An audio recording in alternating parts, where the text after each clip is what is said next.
પોરબંદરમાં ભારે વરસાદની વચ્ચે લોકમેળો આજના દિવસે બંધ કરાયો। લોકમેળામાં વરસાદી પાણીનો ભરાવો થયો। કલેક્ટરની સૂચના બાદ લોકમેળો રદ કરવામાં આવ્યો।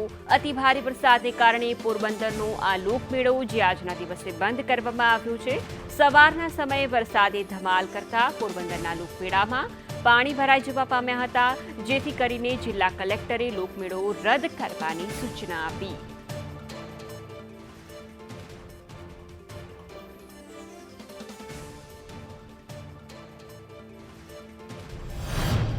પોરબંદર જિલ્લામાં અત્યારે ઓજત, ભાદર અને વર્તુ નદી ઓવરફ્લો થઈ હોવાથી અને મીણસા નદીમાંથી આઉટફ્લો ચાલુ થઈ ગયો છે।